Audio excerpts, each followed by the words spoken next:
Happy DocMas residents, and welcome to the Dr. DC podcast. My name is producer Richard, and next to me, the doctor himself. I was working in my workshop Late one December.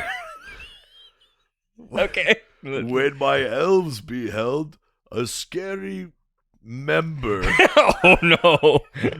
as my Santa from his sack began to rise. Then suddenly, to their surprise, I put my hat on top of my head. Oh. And I took the presents. You were so far beyond the chorus now. To the well, no. You skipped to the chorus. Anyway, it was the. I was trying to help you. Anyway, it was the Monster Mash Or the Santa Smash. okay. Cool. Yeah. The monster fuck. Those monsters sucked. And they fucked. Jesus. All right. It's the final episode of DocMas. DocMas VII, Dairy DocMas, Moo Dairy Moo Problems. Mm-hmm. We're ending with a little snack. A little ice cream snack. I think the initial idea was maybe we would do some sort of like more elaborate sundae bar, but what I found instead was little bar ice cream. Hey. It's banana split flavor. Oh, there we So go. it's supposed to have a few different things going on inside it. Wow, that is awful. It's pretty aggressive, It's like the banana medication flavor. but I love that. Of course you do. But it is a lot. Good Lord. At least they're small. But yeah, we're ending on ice cream. Yeah, baby. How are you doing right now? How's your guts? Oh, it's all fucked up. It's all kinds of fucked up. Every time I fart, I'm slightly concerned I'm gonna shit myself. Please don't shit yourself in my house. If not here, then where? Fair. Yeah. I like this. I like this like fake banana. I mean, I can't stand it, but I can eat it. I'll fight through Hell it. yeah.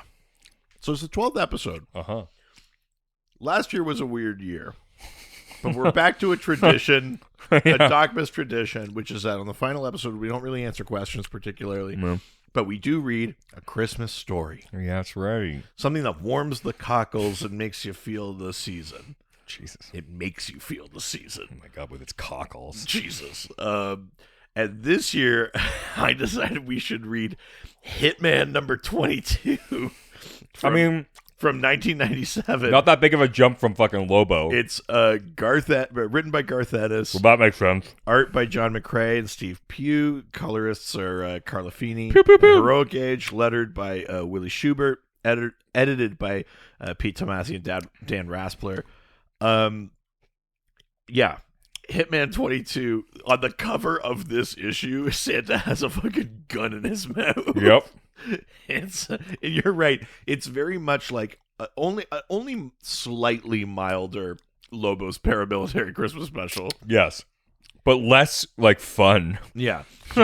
Why don't you just talk us through the broad strokes of the story of this issue? Yeah, absolutely.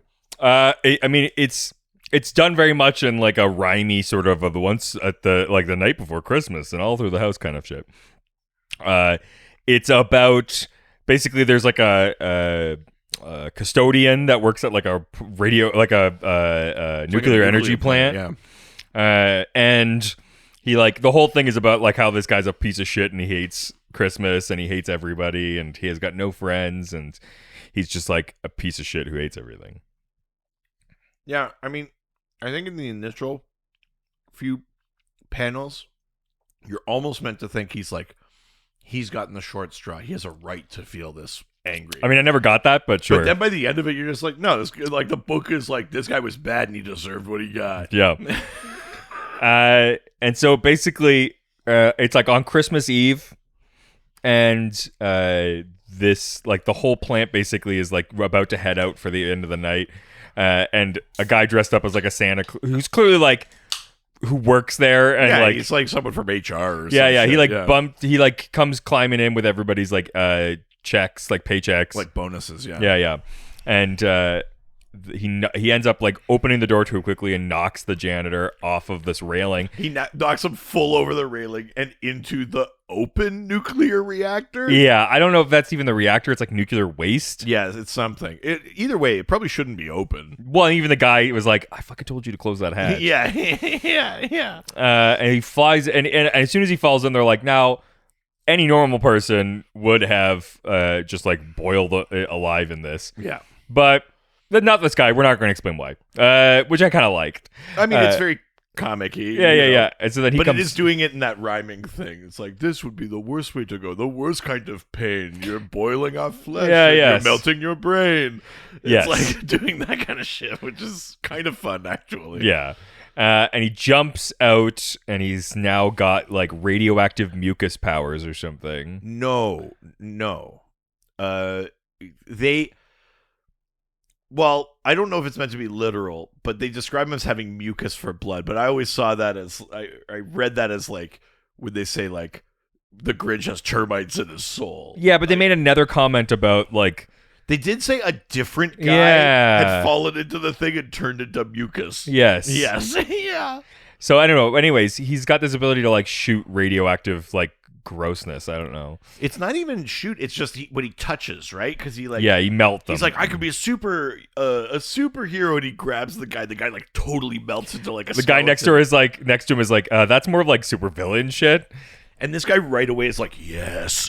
He's like, yeah, sorry. Oh, you're totally right. The villain, that's the thing I was meaning to say. Yeah. And instantly just kills everybody in his wake. Yeah, he kills the Santa and takes his outfit and starts like sauntering through the street. Just killing people. Yeah. Decides he's going to go to the mall and murder everybody there. At the same time, we then cut to, there's these like, oh God, this is the fucking yo-dogging of... Well, there's Hitman and his quote, homie. Oh my God. Word said the homie. And I'm just like, oh my God. Yeah. Yeah, like some of the rhyming. Yeah, like Word said the homie and he cocked his 9. Yes. We'll be popping a cap in a, like, it's really like, it's bad. In the back of his behind. It's really They've got their millies and they're like, it's rough. It's definitely white guy rap. It's bad. And so basically these two hitman guys are like, shit, we don't have any money on Christmas. Yeah. We were supposed to have this other gig, but it didn't turn out. Yeah, and like his friend, like Hitman's friend is like, yeah, now we don't have no money for gifts. Yeah. He's like, which is so funny that it's they're so like weirdly sweet. Yes. He's like, oh no, it's Christmas Eve. We don't even have no money for gifts. It is very funny. And so they're suddenly they're like, oh, we got a job for you. Yeah. It's only $10,000 to shoot a radioactive Santa. Yes. Feels like that should be more. I thought so too. 10 grand seems low for a regular hit job. Yes. Going up against Powers, you gotta fucking we gotta goose those numbers. But also he's pulled out his cell phone, his 1995 cell phone, which I loved. Well, it's a pager, I thought. No, it's like it's like a cell phone. Yeah. And he's just like, how does this newfangled technology work? Which I loved. Yeah. Hitman was out of touch in 1997. Yeah. And so they get this job. job. A Motorola Crazer. Yeah. That's a few years away. Yeah, sidekick. Yeah. He ends up, so they end up taking this job to go kill the guy. They show up and fucking cap him in the episode's basic, and the comic's over. They show up at the mall. The guy's already killed a bunch of people. The guy jumps down. They drive over him with their car a couple of times. Until he's like basically already dead. And they go to like finish him, and the guy's like, no, I believe in Christmas. I got this. I learned my lesson. I mean, he doesn't. I changed my ways, and they're like, no. And then for some reason, and the book calls it out too. The guy tries to start doing Rutger Hauer's speech from the end of Blade Runner. Yes. He's like, I've seen things you could never imagine. It's so funny. And they're like, yeah, this isn't $10,000 worth. They shoot him like 30 times and kill him. And then they go like, we got that 10 grand. I guess it was sort of a Christmas miracle. Here's your present. And he is fucking with this guy because he finds out earlier that the guy's been dating a cop. And so he gives him a junior cop like package, like because he's outfit. like or she used to be a cop. Yeah, like, does she still have the uniform? She let you wear it. Like, yes. whatever. But yeah, that's the end. And the guy's like, issue. why I oughta? That's it though. That's the issue. Yeah. What did you think? I mean, it was fun. There was some questionable wording in it, and I think the idea is more fun than the execution. I like the idea of like doing the rhyming thing, but the stuff is dark. Lobo is the right example of this. Yes. The problem is because there's no superheroes in this. It's just like two guys kill a dude that like got sick from radiation. Yeah, and I think the Lobo thing is also like Lobo fights Santa. Yes. It's so over the top. And also in that one, there's that crazy bookend of the parents being like, we got to kill our kids. You know, like there's like that shit. Yes. And this one is just edgy without the... It's actually like less extreme. But that makes it worse? But that makes it worse because the Lobo thing has all these layers of like critique and irony and all these kind of like being sort of self-aware and stuff like that. And the Hitman one is just like, man, fucking Christmas. Yeah. Sometimes you just gotta kill sometimes somebody. There's no presents. Sometimes Santa's a radioactive killer. Fuck. Yeah. Like, sorry, what was the lesson there? What were you trying to say? It's like, well, and even the book is like, the moral lesson of this story in the rhyming thing is just like, shut the fuck up, stop complaining, let us enjoy a nice Christmas. Yes. Which is so like, it's like, just let us have one thing, god damn it, stop fucking complaining. Yes. Which is like, kind of weird.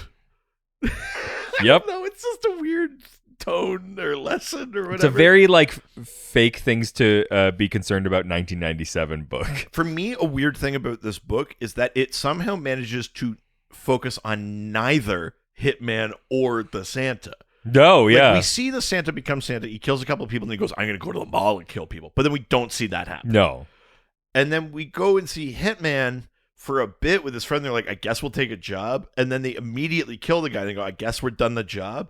And then you're like, so we didn't get like any, I know it's only one issue, but like, it feels like we should, maybe it just followed one of them. Yeah. Or it should be more than one issue or something. Like, I don't know. Something about it, I was just like, maybe it's too high concept for too few pages or something. Or probably. Something about it, I was like, well, Hitman is like almost not in this issue. But neither is the... But neither is the other thing. Yeah.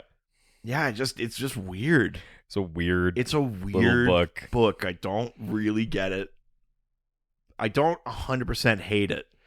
But yeah, no, neither do I. Yeah. It's not enough to have any strong feel. It's very mid. Yeah, 100%. So, on that note, Cape rating? Oh, gosh. 2 out of 5? I'd probably give it a 2.5. Out of 5. Yeah. It didn't upset me. It's not like bad. But it's not like cancelable. It didn't or like anything. It's just like old. It didn't it's just aged out. Yeah. It didn't accomplish what it was trying to do, I think, but it wasn't like the worst thing I've read. Yeah. And certainly in that tone, all you can think about is how much you want to be reading Lobo's Paramilitary Christmas Special. 1,000%, yes. Like every panel, you'd be like, I wish this was Lobo. Yeah. I wish this was doing more of what it's pretending to not do. 100%. Yeah. Totally. All right. Well, that was our prescribed rating. That was it. Yeah. Hitman 22, baby. So I guess that's it. Guess it is. Well, no, actually, I was going to we'll do a final little flip of the coin here. Oh, okay. We'll do a final one. Where's the coin? I don't know. Where'd you put it? You flipped it. All right, easy. If you ruin Christmas, I swear to God, I will rain down on you. Really? I'm the coin fucking problem? I'm right.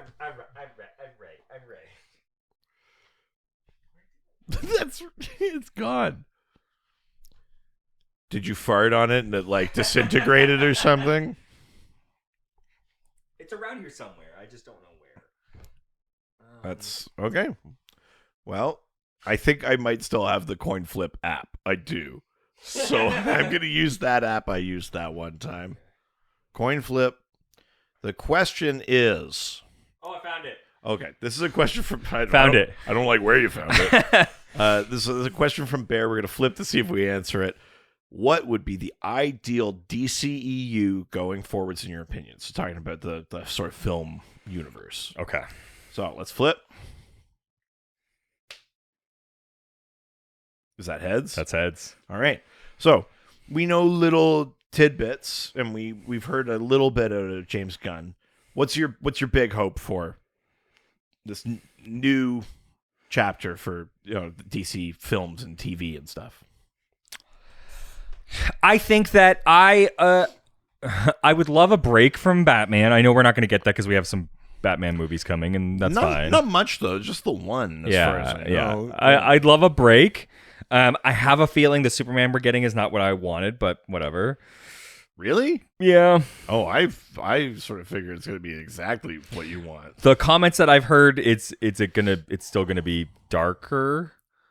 I can't see that being true. Yeah, and that's just something that I had heard from because one of the actors who was like up for the role or something was basically like, it's not really what I'm looking for.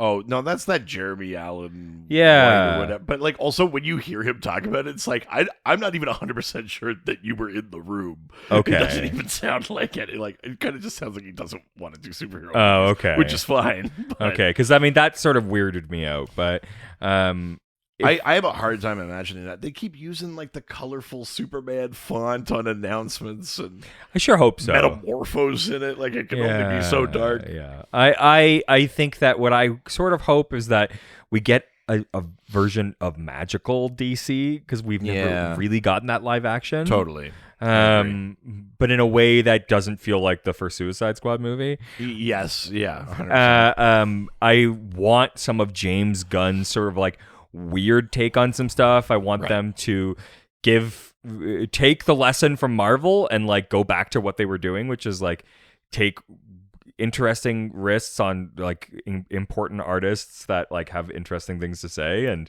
give them stories that are worth telling and about characters that we haven't really heard from. And I think like that's sort of what I sort of hope for. I think that I need a break from the Trinity. I need some like interesting stories from characters that are not dark. I want just like some like fun. Yeah, I agree.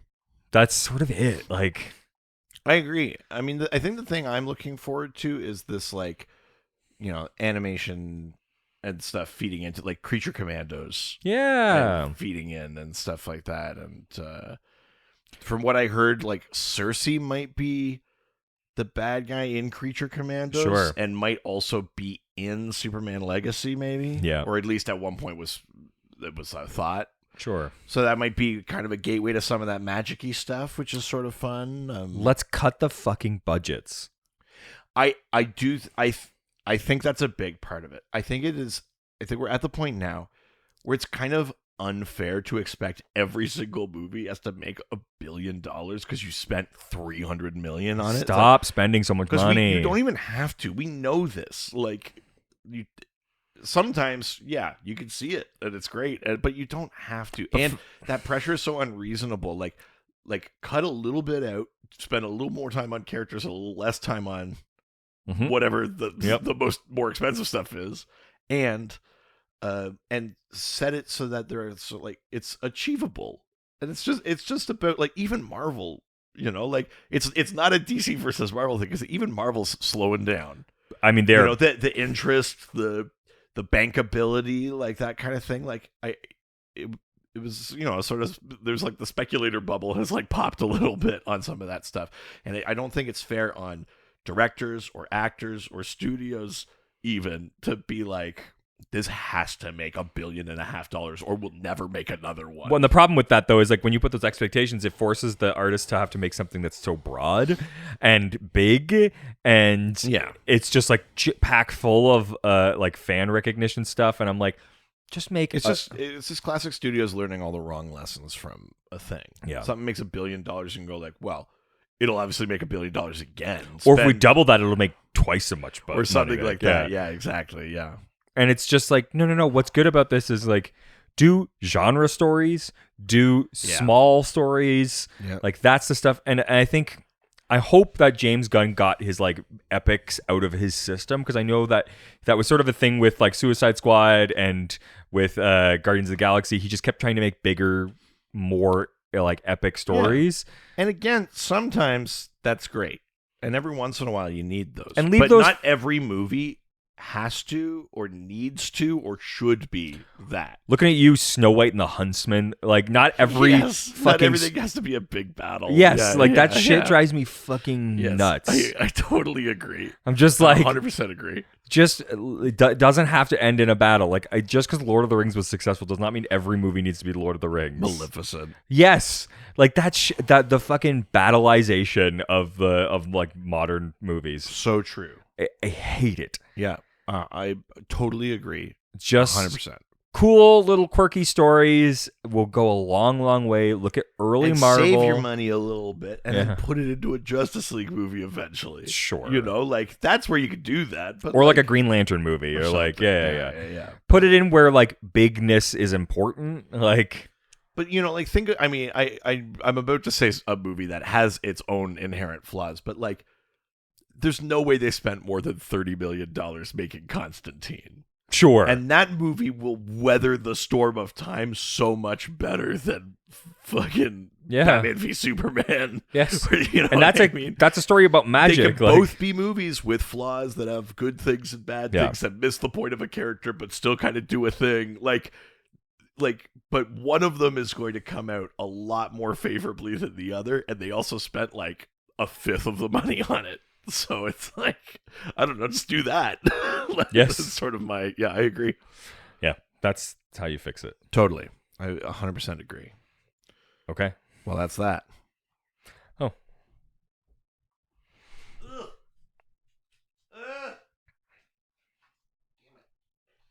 Damn it. I tried to be cool and reach and I couldn't. Yeah. Wouldn't call you Reacher. Huh. Neither would my wife. So we're switching places this year. Okay. Your gift isn't here till Monday. Oh, that's all right. That's okay. But I have a video to show you of what your gift will be. Oh, okay. Yeah, let's do it. Let me just cue it up here. A video of what the gift will be? Yeah. Should I be worried? No, the whole family will love it.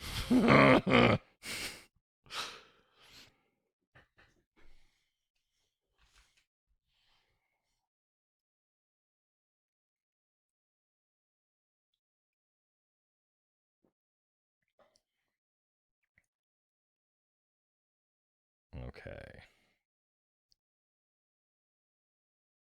Almost there.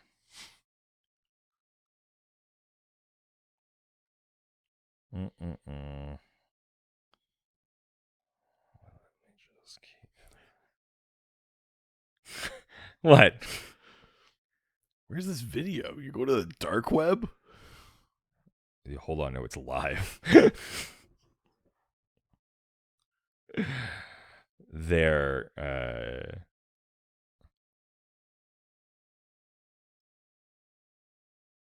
Okay. So this is something for... I won't be here for Christmas this year. Right. So I wanted to get something for your whole family. Okay. So this is something that I think everybody will enjoy. Okay. And I'm pretty sure it's something that you have wanted. Okay. So...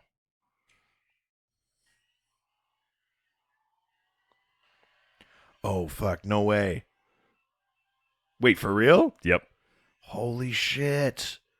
It's arriving Monday. Dude, that's such a big gift to get. Truly awesome. Yep. Jesus. You really don't do things small. Well, it's for all three of you. I know. I will say we've got like a gift for you and your partner that we don't have for tonight. No, that's fine. But so for those, I'm just talking around it because the rest of you aren't in the room.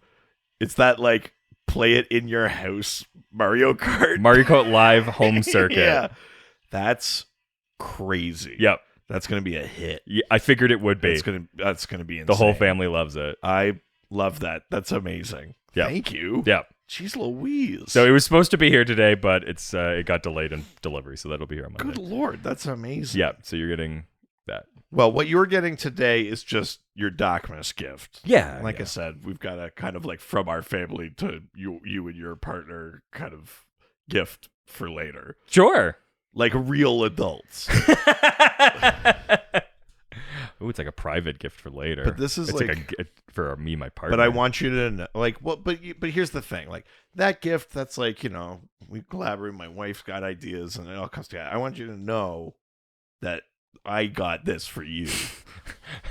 Okay. In your quiet moments, I want you to remember this. That I got this for you. I've been making it sound like a lot crazier than it is. I was hoping that it was on the level of me. First of all, love the DC League of Super Pets wrapping paper. Yeah. It's pretty much all that movie's good for. The wrapping paper. I mean, truly, just looking at this looks like a great movie. It's fun. The wrapping paper, that is.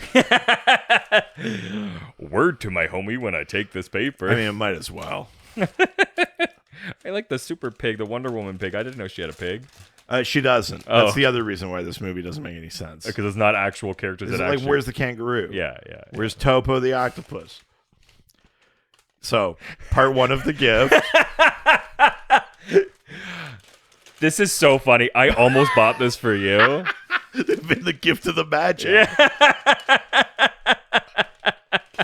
So, Doctor and I have this ongoing joke where the fucking the amount that like toy cars at the Walmart has become out of pocket is unbelievable. There's weird ones. Like my favorite one was still my favorite one that I've seen, and I wish it was there. It's like the NCIS. It was branded NCIS. But it was just a plain black van. Oh, it didn't even say it's like Jerry's van or something. It was just like an NCIS Is that an van. actual person from the... I don't know. Oh, okay, because I'm like, you would know. They've done like 24 seasons, though. Like, sure. I don't even know if Mark Harmon is still on that show, which is crazy. But at any rate, but like we laughed about that. But then since then, there's this other one. It's branded Pawn Stars, but then it's like a classic car. But like I was saying to my wife, it's like, if it's a classic car and you're already making Matchbox cars, that's enough. Yeah. Why do you have to brand it Pawn? Like, we need you to know that this car is used. like there's something insane about branding it Pawn Stars. But then also it's not their car. No, but it's Type 181 The Thing too, which I don't really know. Is it like the movie? No. It's like the nickname of the car. Oh, okay. Also, what I love is that it's Pawn Stars. You know that thing that kids love watching? It's so funny. Like, who's the market for this? But again, it's not the Pawn Stars car. No. It's just a car that I guess was maybe on an episode of Pawn Stars. Maybe? But again, if it's a car that's that interesting, just make the Matchbox car. Yes. So yeah, it's a History Channel Pawn Stars branded car. This is on the level of that Superman. That's where that superhero Super toy. Herd. Yes. Yeah. So on the back it says Pawn Stars takes you inside the colorful world of the pawn business. On the outskirts of the Las Vegas, 3 generations run a family business, and there's a clashing and camaraderie every step of the way. You know how much kids love camaraderie. Yeah, and clashing. Yeah. Yeah. So there you go. That's part one of the gift. Who, why? Were you about to ask who is it for? Yeah. You. Thank you. That's part one of the gift. Okay. That's like a fun, silly thing. Oh, okay. This is slightly more meaningful. Oh, okay. So tear into that really cool and fun wrapping paper that maybe one day they'll make into a movie. It seems like whatever movie this would be, it would be great. You'd think. That feels like, God, my stomach hurts so bad. Oh my God. That's the ice cream. That's why I put it last. Hey, when you see this gift, you're gonna shit. I'm gonna shit. Unrelated. Okay. Oh fuck yeah! So this is you got me some manga. Eh? This is a volume of the Showa history of Japan. It's a very famous book. I got you the volume that's like post-war, like the 50s through the 80s. But basically, it's like a graphic novel.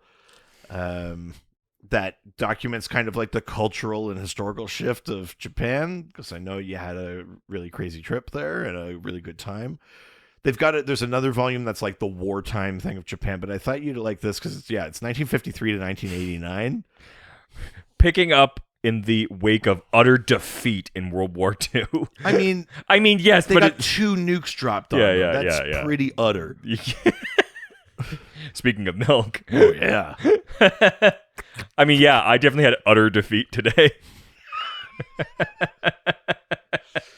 Thanks, man. Yeah. This is fucking rad. Yeah, I thought you'd like it because I know you're in a real like Japan mode I am now. Is it read backwards? Yeah, because it's printed like Japanese style. Whoa. Because it's written by I can never remember his name, but yeah, Shigeru Mizuki. But then there's like a kind of translation and stuff like that. So it's like manga though, eh? Kind of. It's like manga. But yeah, so there you go. Holy shit. Something comic book related, but I got to feed into that Japan thing. It's one day. Yeah. You and me, baby. We're going to be big in Japan. Yes. Yeah, lurching toward your favorite cities. Yeah. This is fucking rad. Thank you. Yeah, you're welcome. Holy shit. Yeah, Merry DocMas. Oh my god, my stomach. I'm in so much pain. I'm good. Cool. As per every year. This was good. This was an easy DocMas. I'm glad we did this. Oh my god, it's getting bad. Okay, well then let's cut losses before you shit on my couch. I mean, it's brown. It's fine. No. Not what's coming out of me. No, it's yellow. It was all yellow. I took a shit. I took a massive poo. I named it after you. And it was all yellow. Oh, no.